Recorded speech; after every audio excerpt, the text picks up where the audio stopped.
Hey, Holly, give me 1 second here and I'll get you the permissions you need to share and all that. There we go. Okay. All right. And I know Chris will be in here shortly to do co-host duties. Okay. Once and I'll probably stick around as well. But I'll make sure to make him the host. So, oh, he's already in here as the co-host. All right, we are set to go. Awesome. Thank you. Hello. How are you today? Pretty good. Yourself? Doing well. Good.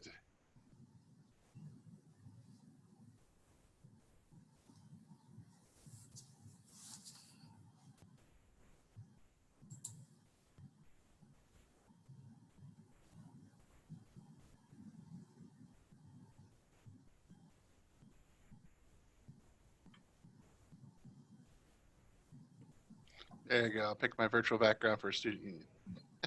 There you go.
Got about 6 minutes, so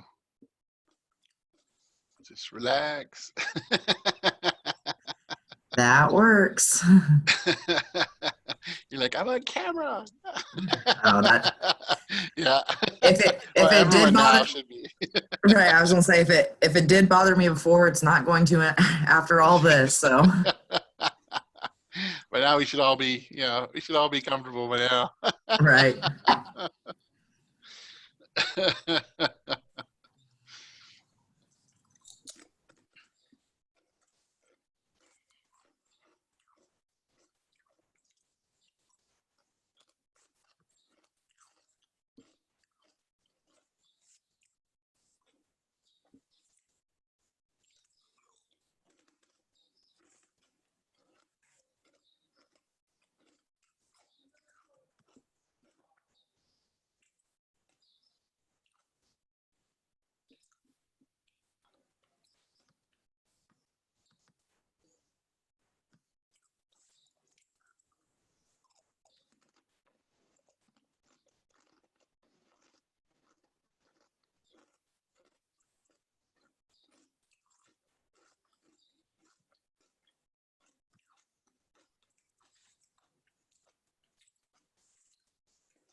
Someone has a bird in the background.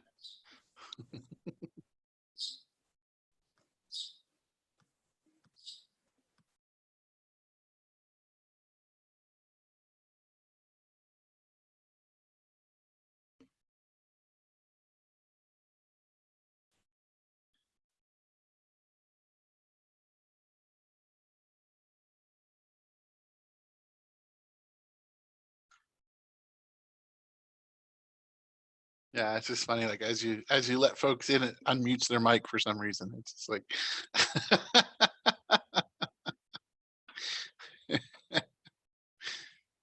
like Zoom's like, I'm gonna play games with you. Just when you thought it was safe. Oh, you're having a good conference? Let me complicate things. Yeah, exactly. I mean, it could be worse. It could just randomly turn your camera on. You know, just be like, Yeah, no thanks on that one. yeah, I know. Everyone's like, take the camera up. Put tape over it or a post-it note. Probably catch me trying to eat lunch, so. Yeah. Yeah, a little bit of time before this session, so I think I was able to grab something.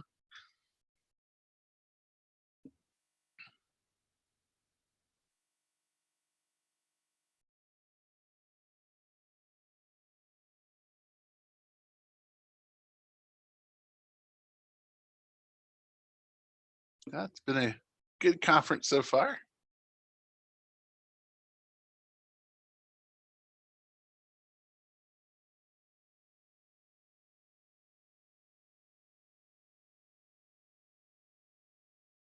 And meeting people's a little bit like whack-a-mole. It's like, okay. You see them pop up. You're like, okay.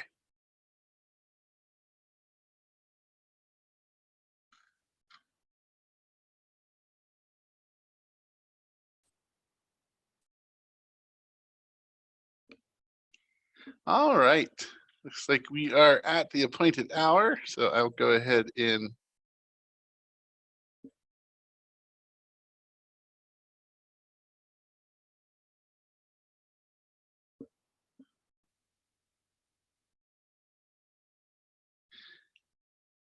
get folks in.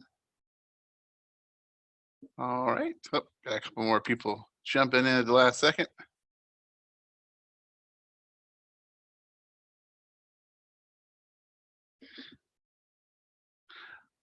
All right, welcome to Running an Online Student Center. And I will go ahead and turn it over to Holly. Hey everybody, my name's Holly Fiock. I'm an instructional designer and PhD student at Purdue University. And my presentation today is how to run and design and develop an online student center. Excuse me. So the first thing I wanted to talk about was just kind of the things that we're going to cover today during my presentation. So why we decided to create and develop an online student center, some basic rationale and the background behind it. My role as the designer, developer, and manager, especially for those who are looking at maybe implementing their own student center, how much time and investment it does take. And then along those same lines, the setup and the design of it. I'm going to discuss with you some design failures, some things that I messed up along the way. I think we all have those things. It's good to learn from someone. And then I'm going to show you some samples of different announcements we send out, different community type elements that we've used within the Student Center, future steps, and then we'll have open time at the end for some questions. So first, I just wanted to ask a question to the group. You can use the chat if you will, but are you guys, I just kind of want to know my background of who's all here, but do you guys have elements of community already built into your online courses or your programs that you're managing? If so, kind of what do these look like? If you don't have experiences with that as well, that's fine. I just kind of want to see where everyone's at. So if you can, again, just use the group chat function in Zoom.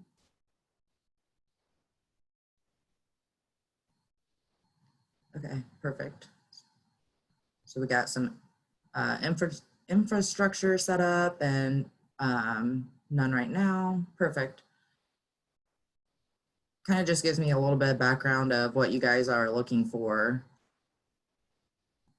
Okay. Okay, perfect. All right. Yeah, virtual cafe areas, yep. Oh, good. Tina, maybe you can add in some elements as we go through if you have a very extensive one already set up, so that's great. Oh, awesome, okay.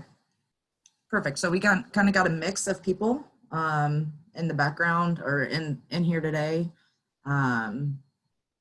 So looks like towards the end, maybe we'll really be able to learn from each other as we go through this. So perfect. So just give you guys a little bit of context. So as the instructional designer at Purdue University, we have a online master's program. It launched in 2011. We have roughly 150 students at the program. We admit summer, spring, and fall. So it's about anywhere between 150 on average. So our faculty, being instructional designers, teaching people how to be instructional designers, kind of already built in a lot of our classes, what we call built-in community tools in the classroom. So I think someone had mentioned some of this, but like the easygoing cafe or like a virtual cafe, where in the discussions, students are able to talk to each other informally. It could be about the class, it could be about something going on in the world or whatever it may be, just an informal discussion area. We also have in each one of our classes, especially in online formats, and that's where this is all coming from, is introductions where students either can upload a picture of themselves or they'll do like a video introduction, just a real informal activity where they get to know each other as you would in a typical classroom. So that the one good thing about that, especially in the online classroom, is if you have that the first week, students can refer back to it. So when they're actually talking in discussions, say in week 4 or week 8, oh, who's that person? They can actually go back, log in, put a name to the face or a face to the name, and then be able to pull in those personal elements from the class. And then the other thing that we have that I like to tell others who are looking at developing online classes is called Ask a Peer, Ask the Instructor. So that's a discussion board where if a student has a question, class related or content related, that they could upload to the discussion board. And if a student already knows an answer to it, they can upload they can answer it, or the instructor can log in. But that's content specific or class related questions where students can log in and see those and then again refer back to them. So a typical cohort that comes into our program comes from a range of different backgrounds. I think most higher educational universities probably have that, where their students are coming in with different backgrounds, different experiences. So here I just pulled 2 sample cohorts that we have and where their background is. So like if you can see in the spring 2018 cohort, we had 31 students coming in from some sort of educational background. We have 13 that have instructional design experience, and so on and so forth. And then you have a group coming in on the fall. And so again, we have 24 education majors or people from educational backgrounds, only 7 this time in instructional design, and maybe 1 medical or whatever it may be. So within each cohort, there's all these people with different backgrounds. But the problem is that when a cohort comes in, because we cap our class sizes, we only put a cap of about 20 students on a class. So if we look just specifically at the fall cohort, we actually have to take those 46 students and break them into 3 separate classes. So the issue comes in where these students who have all these great backgrounds, but they may never actually talk to each other. So out of those 46, you may only stick within those 15 in your class. And so this image that I show here kind of shows the 3 classes and how they may never interact with each other, even though they're from the same cohort. So then when you think of this program wide, and I left it at 2 cohorts so it doesn't get too ugly and we can't see it. then we have this major issue where students, those educational students, or we're just going to use that as an example, but they may never even talk to the other educational students who may be able to say like, oh, I use this in my classroom and I'm able to do this, or those medical background people saying, oh, we use instructional design in our training, or whatever it may be. All those, they're unable to learn from each other.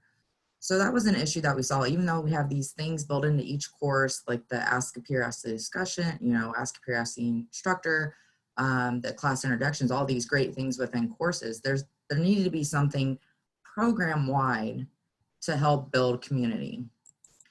And so that's why we decided to develop the Online Student Center. So in addition to having this community element, we also wanted a place where students are able to learn from each other, especially looking at like community of practice. So when they can come together and build a grouping of shared practices. So not only is it important in instructional design or really any field of having this idea of what we should be doing, but it's really important when you have a lot of students who have maybe never learned in an online environment. So they're coming in and they're like, man, for some reason, I am not able to get my time management right. Like I can't focus or do anything. Like I can't. Well, so-and-so might be able to say, oh, well, I put a chunk of time in my calendar. That's what works for me. Or I use this time management tool. So then that one student who's having these time management issues is now exposed to a range of different solutions from their peers, and then take what works best for them and then learn from it. So not only is it the community building, networking element really important, but the shared practices, that's really important, especially in an online environment. So I'm gonna take a drink real fast because I drink like a fish, so I apologize. So, I mean, it's the altitude from the right. It is. So the original concept that we had actually stemmed from our initial cohort that came in, created their own Facebook group. And so they booted all the instructors out of it, and they wanted it student driven. And so they created this Facebook group where they were able to talk about what different jobs are out there, or if they don't like a certain class or a certain instructor, or, kind of those normal conversations that you have when you're in a face-to-face environment. You don't necessarily have those in an online, because especially in a classroom, when you have these discussion boards set up, well, you don't want to bash the instructor in the class discussion board. Not saying that this is the only thing that they're using the Student Center for, but just a example. Or even blowing off steam or whatever it may be, discussing a topic that they're maybe afraid of to bring up in front of the instructor. They don't want to seem dumb or something like that. So the group of students created this Facebook group, and one of our students then decided, oh, well, we can mimic this and put it into Blackboard, which is our LMS system. So we have a required class where the students have to complete a practicum in order to graduate. So this student opted to develop, as part of her practicum, an online student center for us. So that's what we did. So we have a question. Yeah. This is if there are courses which have primarily campus students and primarily online students, do you think having them in a single community group within the course or not is a downside or upside? In what ways? Yes. So we initially started out our student center as being online only. And then we added in our face-to-face students, because a lot of the information that we're sharing in the online student center is beneficial to face-to-face students as well. So we have everybody combined, and then there's a dedicated folder for like our face-to-face students. And so it's labeled really clearly, like this information only applies to the on-campus. These opportunities may not be available if you're virtual or online student. So we clearly lay it out. The upside is it's a one-stop shop, so we can just send one announcement out to everybody. There definitely is a downside in terms of when face-to-face students get together, we want to celebrate those accomplishments as well. And so we'll put announcements out that say like, oh, a group of PhD students got together and celebrated the Chinese New Year, and I'll post a picture. Well, then some of the online students feel left out because obviously they're not able to celebrate. But we have built-in things where students can submit their own. So if we had a student who met another online student for coffee. So they met at like a Starbucks that was like an hour away for both of them, and they uploaded a picture. So we said 2 online students celebrating coffee, you know, talking about class. So we try to celebrate both, but there are some, the downside is you kind of want to manage it where the online students don't feel like they're being left out on purpose. And I'll talk a little bit more about what we've done to make sure that they feel like that community feel, but if it's not managed well, it can definitely, for lack of a better term, bring down the online students, that they're not able to collaborate and meet in all these different events. Let's see. I just typed in that they could also Periscope Okay. or live stream the live events as well, and make them available for the online students. And we've done that before. We've had like a lunch and learn or a guest speaker. We'll live stream it and then we'll upload it later.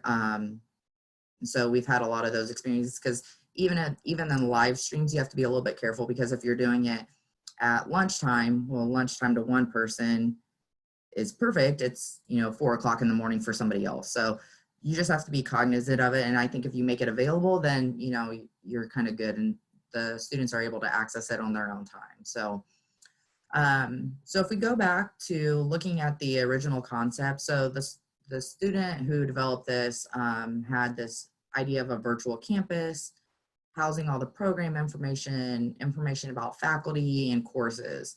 So I don't have an image of what that originally looked like in Blackboard, because essentially it was just a shell. So if you've ever worked in an LMS, you can develop like placeholders or like folders. There was nothing really built in content-wise there. It was just what it should kind of look like.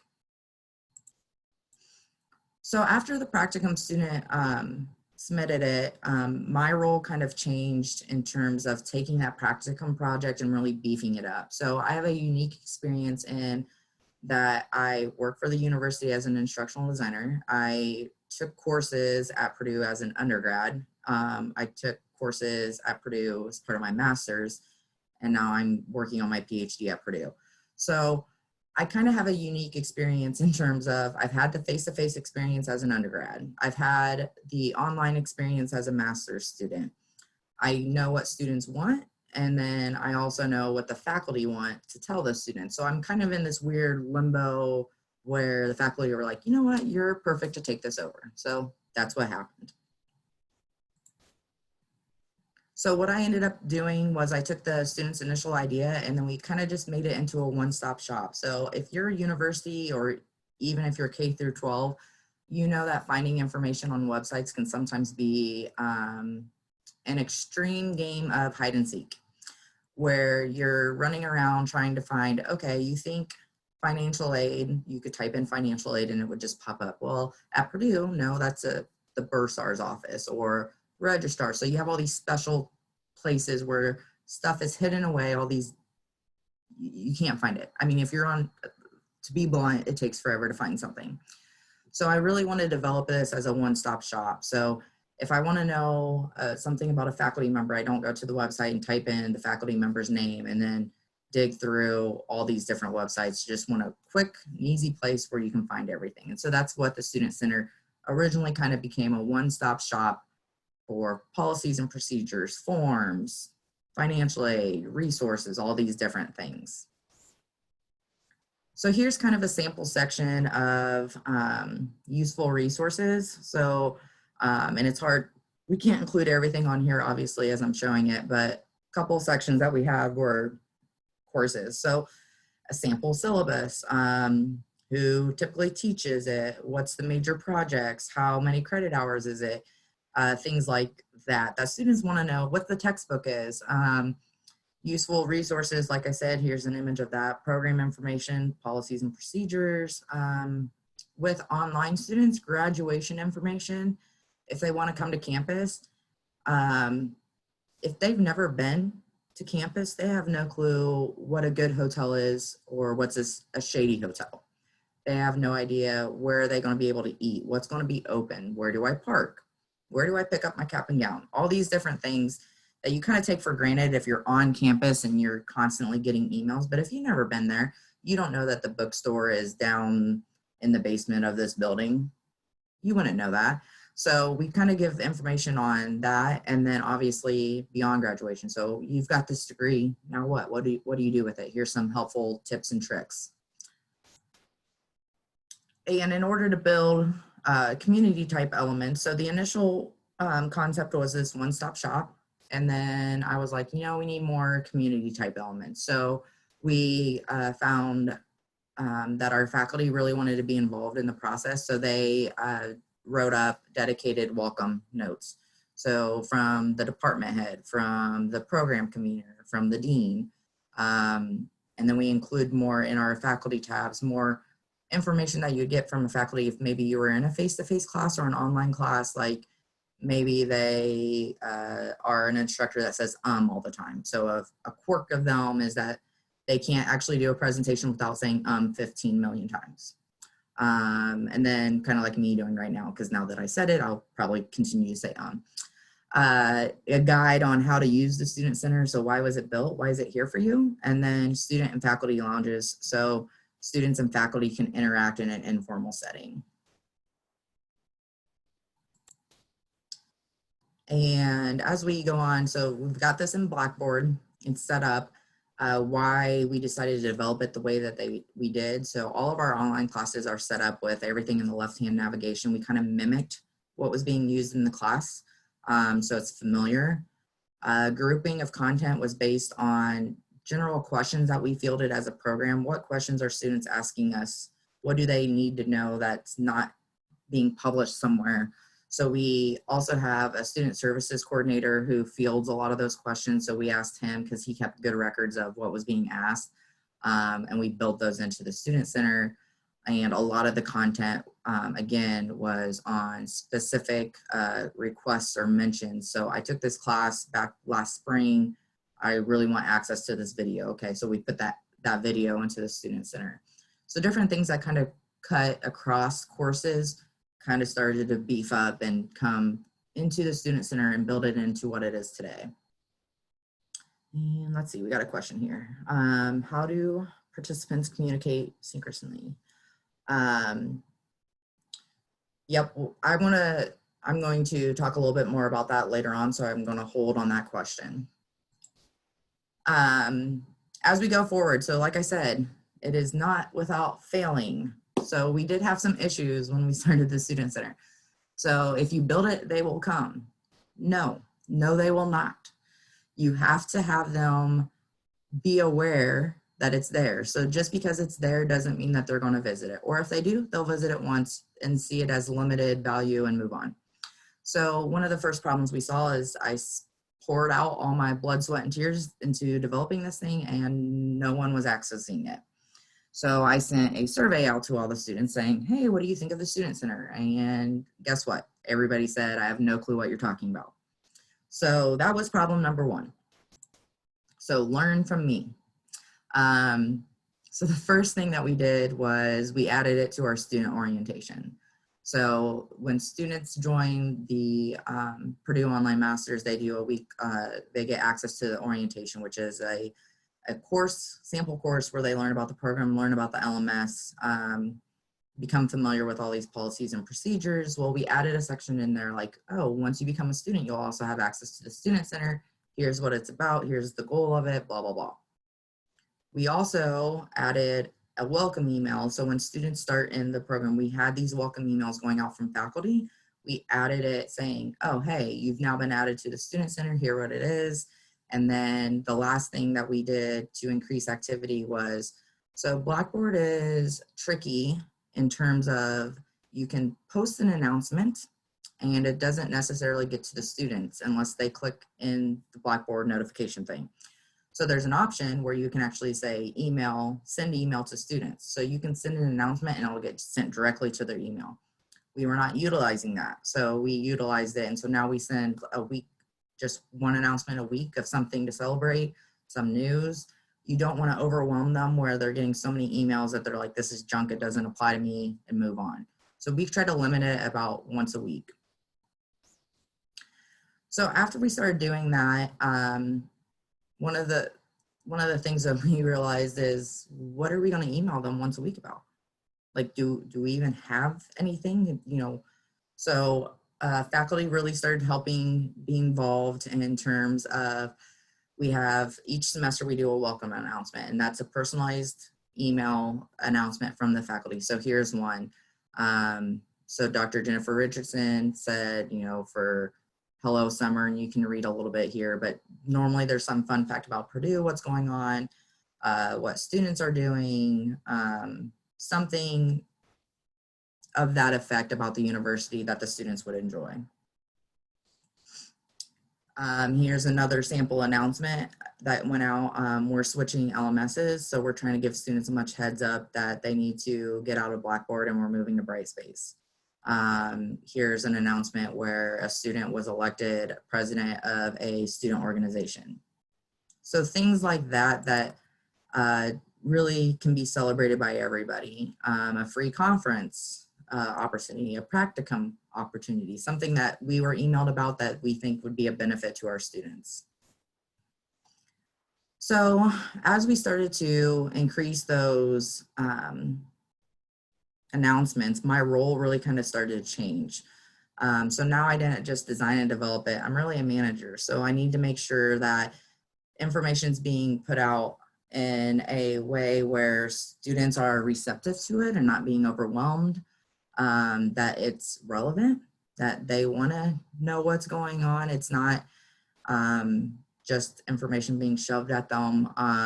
If you don't have somebody to kind of take on this role, you end up with what it was at the beginning, which is they visit it once and move on. So there has to be something there to entice them, to bring them in. So that's really what the role of what I call the manager is. So along with the design failure of no one knowing what the student center is we found out that even once they did, they weren't logging into the system. So they're not using Blackboard to collaborate with each other. So one of the things I had built in was, hey, let's build connections. If you're in K through 12, here's a discussion forum so you can introduce yourself. Well, no one did it. And reason why is our students probably hate Blackboard discussions. That's what we're seeing in all of our evaluation data. Blackboard's a little clunky when it comes to logging in. We also added two-factor authentication. So if you think about it, the Facebook group, you log into Facebook. It's on your app. It's on, you know, it's on, you know, log in, type, it's real quick. To log in and discuss with people on Blackboard, it's multiple steps to get there. So that could be one reason. We tried to mimic what Facebook was doing, but it just never took off. However, even though they're not interacting with each other in the discussion boards, we are showing really high increases in terms of what they're accessing and what they're submitting for student kudos and all these social things that we have going on. We've seen increases in that, just not necessarily in the discussion function. And that's kind of what I've talked about here. So in addition to that kind of activity increase, we saw that with the addition of social activities. And these are, you have to market them in a way where the students know they are outside of course requirements. So you do not have to come, you're not going to, it's not going to be tied to your grade. When faculty started becoming more involved in sending the announcements and leading these types of events, students were more apt to come. And we kind of keep a mix of different things. So the technology software to use to interact. So we've used Zoom, we've used WebEx, which is a Purdue function collaborative tool. A lot of students have started using an app, I think called GroupMe. So there's some apps that are coming out within like online groups where they can then function. Google Hangouts is another one that a lot of people have used. And they're moderated kind of informally. So if it's a social one, literally everyone gets a beer and sits in front of the computer and drinks and talks about whatever. If it's a trivia night one, we try to use games such as, or not games. Oh, shoot. I'm trying, Kahoot. We use Kahoot for like game night, trivia night. The lunch and learns is normally something like, kind of like what we're here. You'll have one person do their presentation and everyone mutes and you can eat your lunch while you're listening to a presentation. We've increased our technology tool training. So for those who want to learn how to use Camtasia or want to learn how to use Storyline can log in for an hour and play around and learn from somebody. And then obviously guest speakers. So it could be alums from our program. It could be someone in an instructional design job. It could be a faculty member from another university. We kind of mix it up just to have students aware of a lot of different things. So Discord, I'm not familiar with Discord, but I will definitely take a look into it. But those are kind of how those are structured. Some of them are coordinated by the faculty and some of it is student driven. So we've had a couple students who really wanted to teach other students how to do something. And so they will work with the faculty member will set it up and then the students kind of take it and run with it. Did that kind of answer all your questions, John?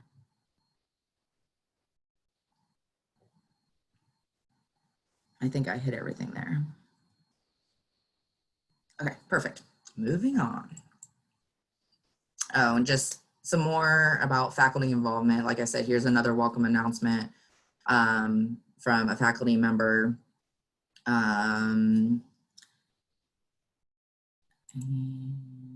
So like I mentioned before, so once faculty kind of started getting involved, our activity increased. Maybe not in the discussions, like I said, which there's a number of reasons as to why, but in terms of actually people showing up for the social events or presentations, or even just going in to access old recordings of things or accessing the resources that are available.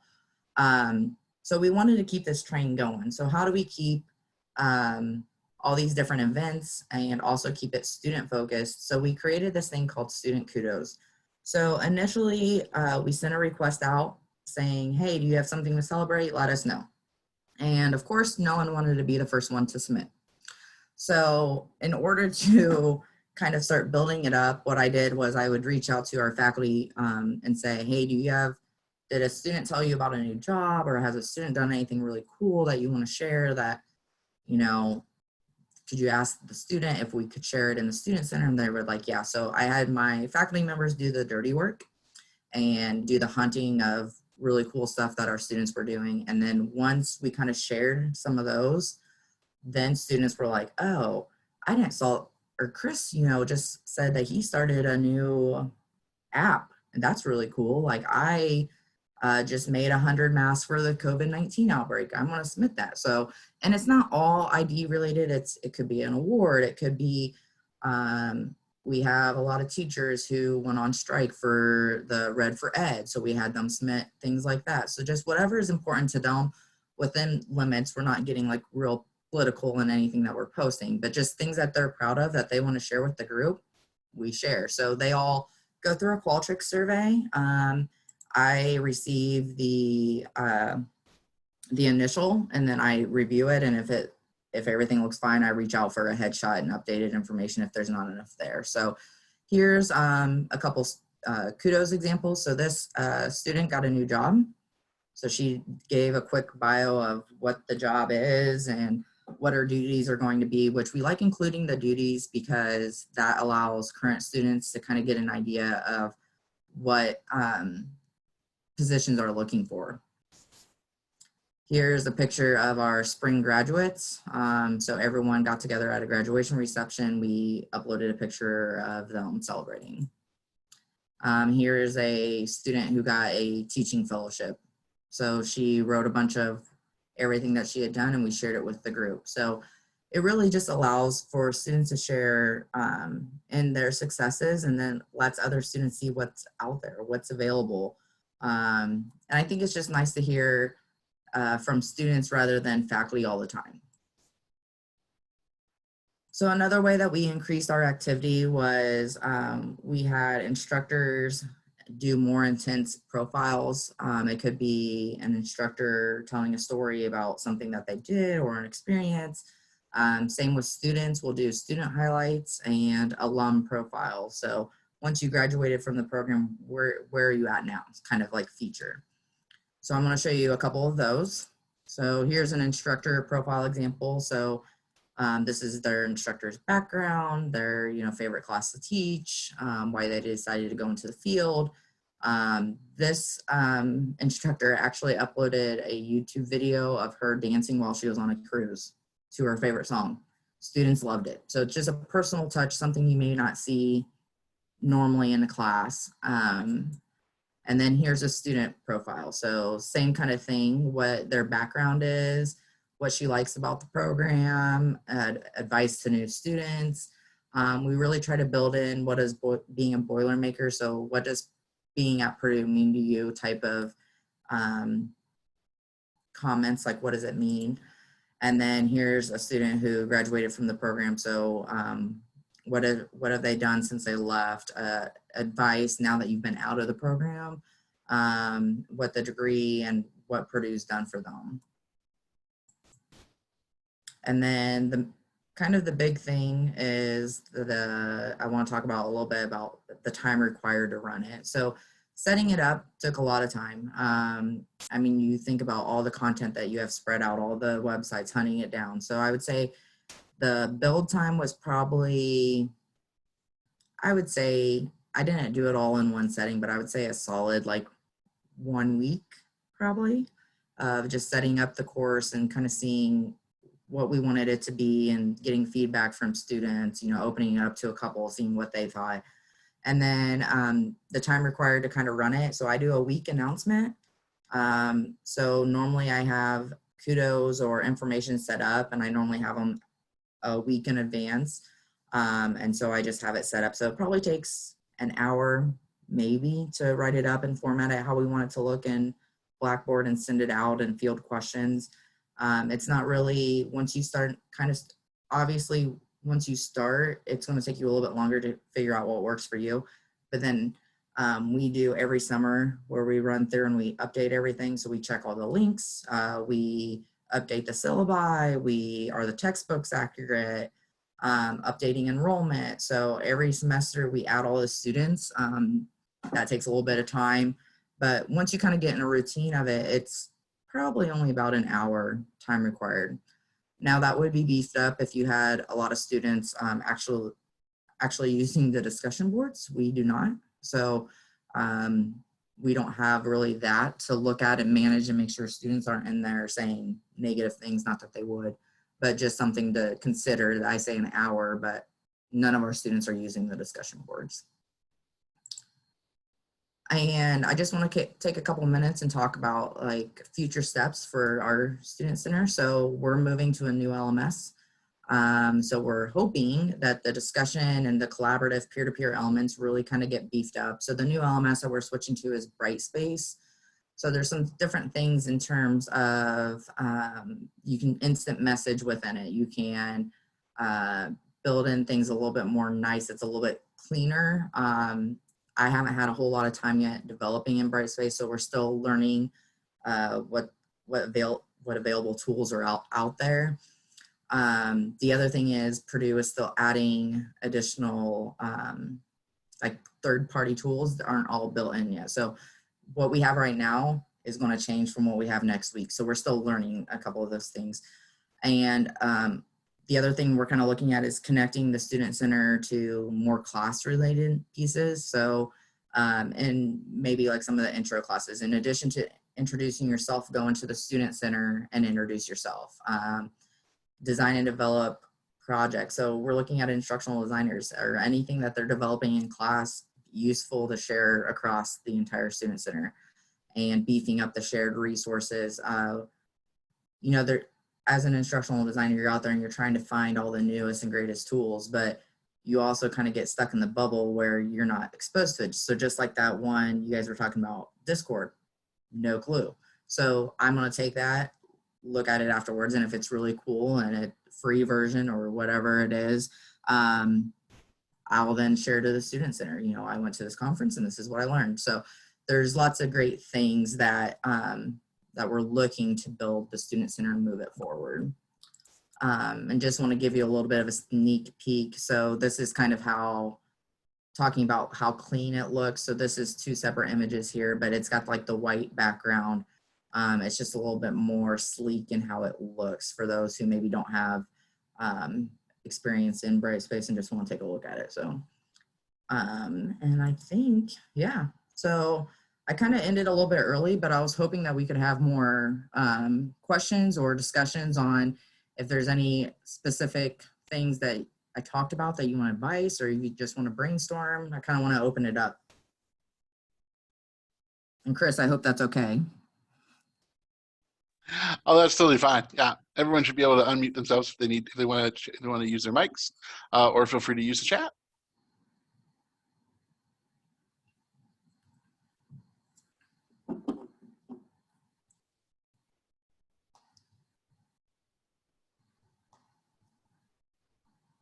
See, did anyone have any other questions or suggestions? For those who have extensive like student centers or community things already built in, is this kind of in line with what you guys have, or? Not as broad. We have it more on a, with CCC, I'm with CCC Online, and what we have is more individual classes, have the virtual cafes, they have help, I need help with content. And that's sort of more that peer interaction plus instructor interaction. And then we also have like technical issues, a place where they can talk about technical issues.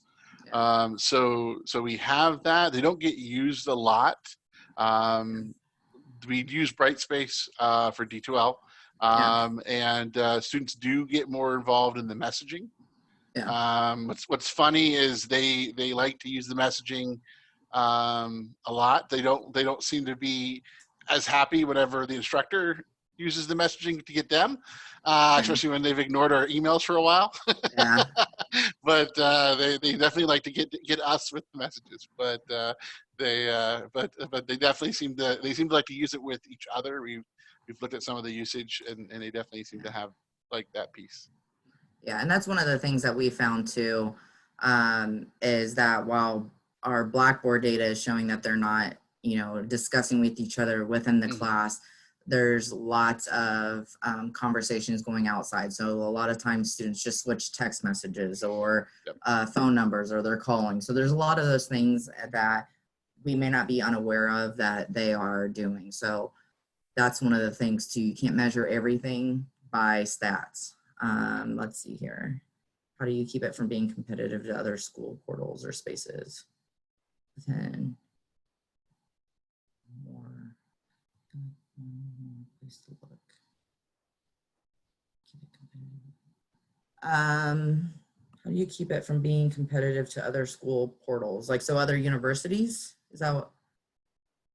Within your own university, like having multiple spots. Like some universities just want a one-stop, and other times it's like they have to keep going to a bunch of different places. There's just yet one more place for me to look. Oh, gotcha. So Purdue doesn't necessarily have a online portal for all online students. So each program's kind of on their own. So what we've tried to do is for our program, have it set this one area. So I'm not sure if we really have the competition piece, just because Purdue doesn't really have online portals for anything else. The only thing that they really have access to is they have the orientation course when they log in, which I believe their permissions are removed a couple weeks after they start. So everything for the online students is really just housed in the LMS, and then a Purdue system where they can see their grades, register for classes. So those are really a lot of the financial aid pieces, the class registration, all of that is built into another system. That doesn't really, it's more professional. Like there's no way to kind of build in like those community type elements for it. It's really just like I don't know how to explain, like a portal to register for classes. Mhm. So we kind of don't really have any competition at this point. The one thing that we do have to struggle with is making sure that everything in it is up to date. So if something changes in terms of like a form or how to drop a class or things like that, we have to keep that updated. And the good thing is that students, a lot of times students will inform me that, hey, I think this has happened 3 or 4 times. They'll email me and say, this link is broke. And when I go to check it, I will get an email maybe an hour or 2 later saying like, oh, like from, we'll say to drop a class. I'll have a student email me say the link to drop the class is broke. And then a couple hours later, I'll get an email from the office of the registrar saying, oh, we changed our link. So there's been times like that where the students actually caught that things have changed before the Purdue even made the announcement. So most of our students, now that we've made these changes, really do feel like it is a one-stop shop.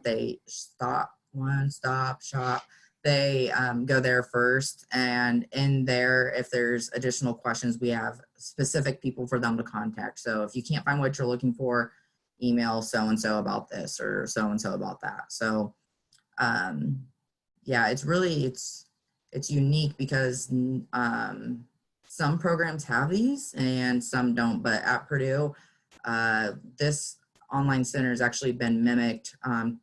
Cranert School of Management, it's kind of a big one. They've mimicked this. Engineering's looking at taking kind of this format and running with it. It's kind of new at Purdue, what we developed, and it's being mimicked across the university. So. Now, I remember reading some articles over last summer, and they were talking about having some of the institutions were having some of the associate deans or deans were actually walking through their processes as quality control, and they're like, they actually had them go stand in line and have them go through like, this is the process of how long it takes to go drop a course. And some of them were like, I didn't realize it took me 4 hours. It took our students 4 hours to drop a course, because they were doing exactly what you described. They had to go from here to here to here, then walk across campus to go here and then come back here. And one of the most viewed videos that we have in our student center, which cracks me up, is literally I put the old flip cameras. I'm not sure if you guys remember those. Put that on a gimbal, went out to my car and just turned it on. So the video starts with me closing the door and going to the parking garage, going down, crossing the road, going into my office, walking down the hallway, showing all the faculty members. And then I go to my office and then it's just me and it says like, have a great day. That's my walk. It's been viewed like, I don't know, probably like 300-400 times. And it's just a video of me walking to my office. Yeah. It's like how to find our office. Yeah. Yeah. just me. I mean, it's nothing fancy. I'm not editing anything. So, but yeah, that's pretty much it. So I think we're getting close to wrapping up. I want to remind you guys to please take the presenter feedback survey. And that's all I have, Chris. Thank you very much. I think we have time for one last question if folks have it. If not, thank you very much. Hey, We'll quick let people question, head out early. Howie, Oh, if I can jump in. Yeah, John, I work at Front Range Community College. Do you all, sorry if you said this, but do you utilize teaching assistants in your in this online community? And if so, how? And how are they like engaged with the students? And then secondary question, just curious if you have supplemental instruction at your school. We have teaching assistants. So it's really kind of weird. So a lot of our teaching assistants are not paid. They're mostly graduates of the program who come back that want to learn how to teach in an online setting. So a lot of them work really closely with our faculty in the online classes. We've had some who've developed trainings or videos or things like that that they want to add to the student center. So we have 13 full-time faculty, and then we have about 50 adjuncts, limited term lecturers. And so all of them are added in the student center as the role is like called teaching assistant, but they can add information in there as well. So we've had a couple of our adjuncts go in and add things that they found interesting or helpful or that they've learned from their students. So that's how we've kind of used them in the student center. And then the second question you had, what was that? The supplementary? Oh, just, yeah, supplemental instruction. We're starting an online program at Front Range Yeah. Community College, and just curious if y'all do that. What do you mean by supplementary? Can you? Well, they're kind of like teaching assistants, but it's typically more like peer learners. So it's actually a program that started at University of Missouri, Kansas City, like 25 years ago. And it's a little different than a TA, kind of similar approach, but they do like study sessions, and we're piloting it mainly with math classes now, but just curious if you all had a program like that. We don't necessarily have, so we have at the face-to-face level, we have where we match up like an older PhD or an older master's student with a younger one, like a mentoring type program.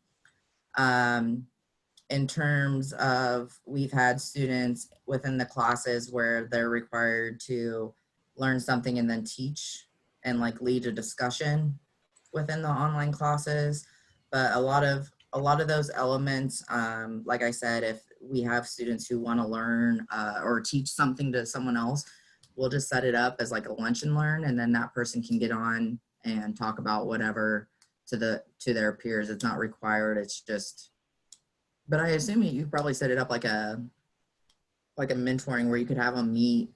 I'm not sure what the requirements are. I haven't read the research on it, but you know, once a week via Zoom or WebEx or whatever it is, those type of things I think would probably work. Does that answer your question? Yeah, thanks for sharing. Yeah, Yeah. that's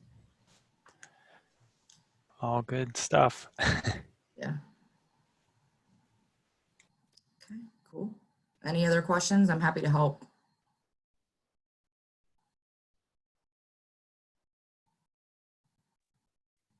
All right. Thank you very much. All right. Thanks, Chris. Yep.